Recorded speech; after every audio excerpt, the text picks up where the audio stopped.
Who is suing the Something Awful forums in 2022? You know, usually with these videos, I'm taking you all the way back to the far-off time of 2007, but this is something a bit more recent.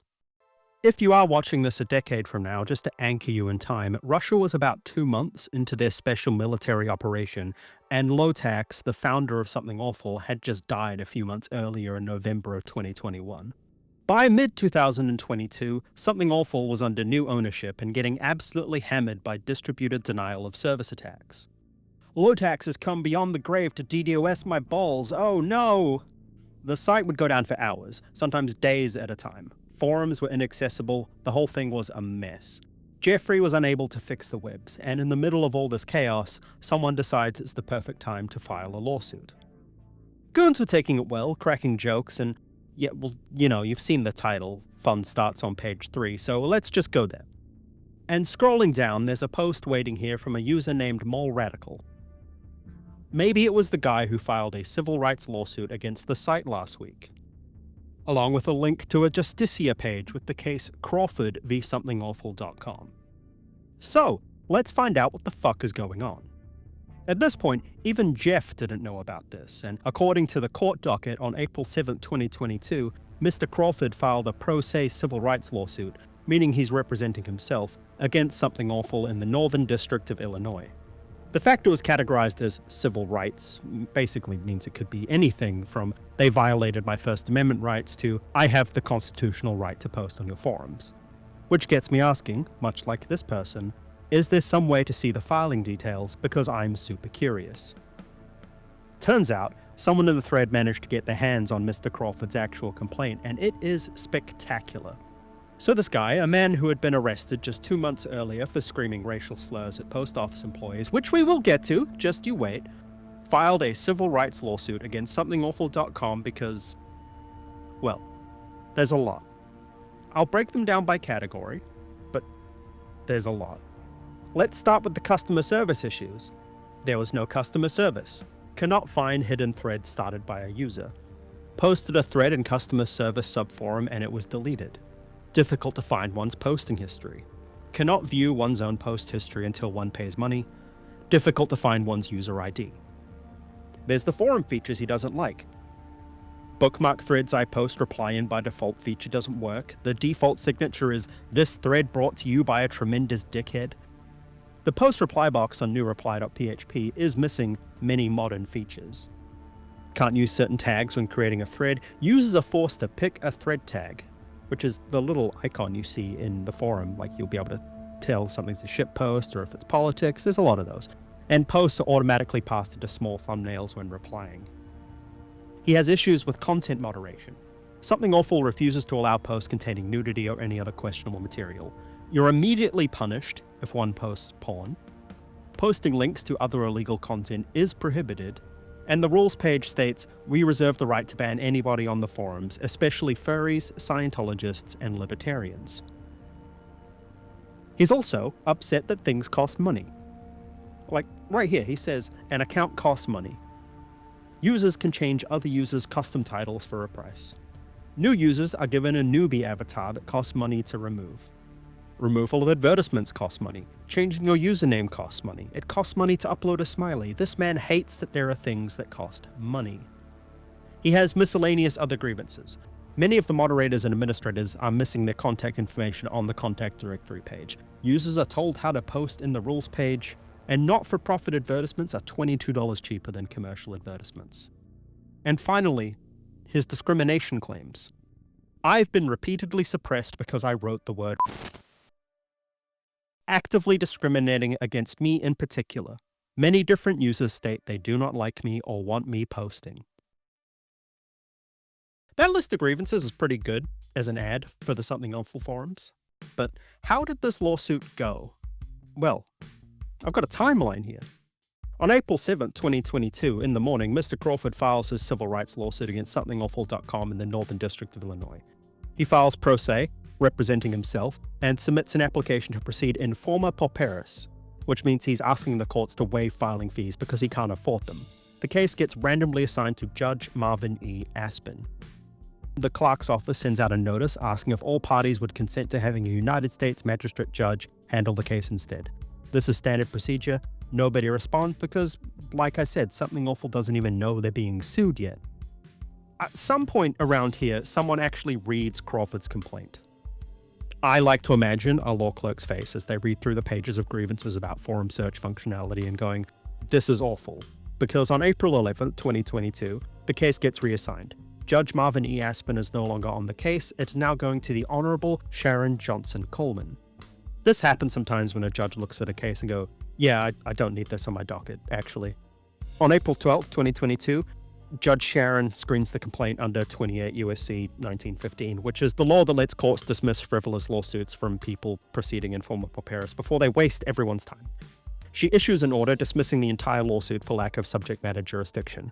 The entire lawsuit lasted 5 days, from filing to dismissal. They didn't even schedule a hearing, they didn't ask for a response from Something Awful, they didn't even bother entertaining the idea that this might be a legitimate case. And on April 14, 2022, Jeffrey of Yospos, the owner of Something Awful, posts a new rule. If you find out Something Awful is being sued, please tell me. I pity the law clerk that had to write this dismissal order out. This is all a direct quote. Construing Mr. Crawford's pro se complaint liberally, see Egan versus Dempsey, he alleges that the comedy website somethingawful.com violated his First Amendment rights on March 15, 2022. Mr. Crawford bases his constitutional claim on the website's lack of customer service, that different users stated they do not like him, and that it is difficult to find his post history and his user ID. His speech has been suppressed because he used the word. The website disallows posts containing nudity, among other similar grievances. He also takes issue with the website's interface, page, and font restrictions, the cost of advertising on the website, and other restrictions. If anything, I'm glad that it has been legally ruled that somethingawful.com is a comedy website. So how do I explain this part? When I was writing the script, this part was a little hard to explain. The leper colony is Something Awful's public ban list.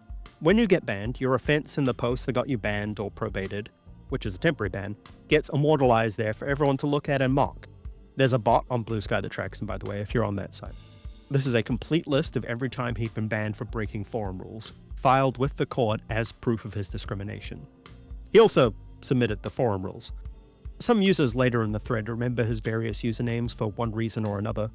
One user had reported a couple of his posts in C-spam for reasons like, hey, is this guy okay? And obvious schizo posting. He would occasionally interact in a way that made sense, but most of his posts were just disconnected from the thread and wildly incoherent. One of his last posts on the forum in 2021 is 14 probations and 5 avatars in 2 months, 12 days. You want a lawsuit? You got one. Strange guy, really. Now, this is already a pretty great story, right? But here's the next post that I want to draw your attention to. So I noticed that in the dismissal order that the judge pointed out he has filed 16 pro se lawsuits in the last 6 weeks, and I took a look in Pacer. On March 3rd, he filed 7 lawsuits versus the United States District Court in the Northern District of Illinois, Superior Towing Inc., Capital One Bank, the state of Illinois, several postal workers at the post office located at 300 North Vine Street, New Lenox, Illinois, eBay, and the New Lenox, Illinois Police Department. On March 21st, he filed 2 more lawsuits against the 12th Judicial Circuit Court and Judge Norgal. On April 7th, 2022, he decided to sue somethingawful.com, Google, United States, Judge Packard, and the state of Illinois. You might think that many lawsuits cost a lot of money. And it does, usually. In every single one, he applied to proceed in forma pauperis, which is without prepaying costs, and since they're being dismissed summarily, the court doesn't even need to rule on it, so this just kind of clogs up the courts, but no real money changes hands or any costs are given. So how did this train of lawsuits start?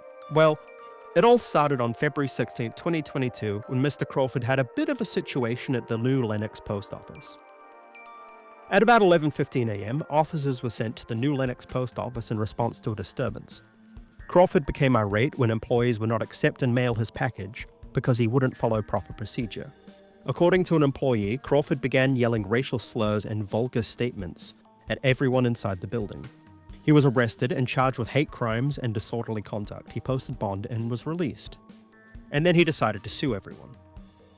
Let's start with the post office, actually. That seems like a good place to start. I was intrigued by his lawsuit against several postal workers, and this is apparently what started his slur-filled tirade. Multiple postal service workers refused to provide me postal service at the post office located at 300 North Vine Street, New Lenox, Illinois on February 16th at approximately 11 a.m. because I refused to press a discriminatory statement on a card reader a second time. I pressed no to the statement on the card reader, but the card reader refused to accept my press.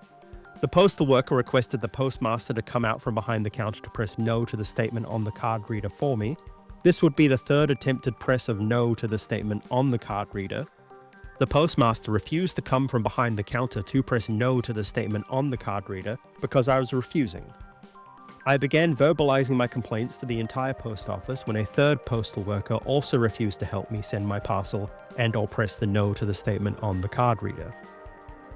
Personally, I'm dying to know what the discriminatory statement on the card reader was. Like, there's a lot going on here. He's suing Capital One Bank for these reasons, by the way. Declining every 10th purchase, the ATM deposit only has a $5 million total deposit limit. There's only 4 locations in the entirety of Chicagoland. That's a problem. None of the ATMs are ADA accessible. Fair play to him there, actually. The ATM in Silver Spring, Maryland ate his debit card, and the TVs in the cafes do not get any cable, internet, or antenna service. He's suing the cops for ordering his car towed after the arrest at the post office, by the way, the towing company for doing the towing, the court and the judges for throwing the cases out. And then, along with something awful, he decided it's time to sue Google. Now, you might think, okay, what did Google do? Like shadow ban him, delete his YouTube channel, demonetize his videos? No, that would be reasonable. Those are things you might want to sue Google for. Mr. Crawford sued Google because, well, I'll go through these complaints too. There's a lot about YouTube, the big ones being an entire subsection complaining about how YouTube search results for Drake are organized. YouTube Shorts are missing a timeline, fast forward and rewind. He has complaints for Chrome OS, such as unable to use animated images or videos as a desktop background, and when one presses the launcher button, one is taken to a search window rather than a screen of apps. With Google searches, he has complaints that when he searches for Buffalo Wild Wings Tuesday Special, he doesn't get his closer locations, and the specials like page would be preferred. He doesn't want to see join our team or advertisements. And there's also diversity problems with the search. Almost every result is at buffalowildwings.com. Google search refuses to write 5/37 as a decimal and refuses to do basic date and time calculations. He searched for soldier saluting and was upset that there were no results. This final section here is for the Chrome browser. He can't hide extensions puzzle piece from the view, the scrolling down is choppy, and Xvideos is the first spot on the home page. He claims Xvideos is, visited less frequently than many other sites. A lot going on here, if I'm being honest. Some strong opinions about Drake's discography organization, to be sure, and on April 20th, 2022, the Executive Committee of the Northern District of Illinois had seen enough. They issued an order enjoining Mr. Crawford from filing any new civil actions without first obtaining leave from the court. That's legal speak for you're banned from filing lawsuits without asking permission first.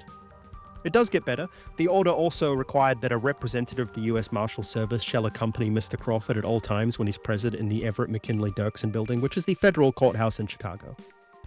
This hasn't quite stopped him. He's still doing stuff. This is gonna pop current Something Awful users, but did you know he's also the infamous numbers guy? He, to this day, registers new accounts almost every single day, with each account named after the current date. Every single account gets permabanned within hours, and then the next day he registers a new one, and it gets permabanned. And then the next day, he registers another one. He's been doing this since 2022. A Something Awful account costs $9.95 to register. If he's registering a new account every single day, that's $3,631 a year. We're now in 2026, that's roughly 4 years.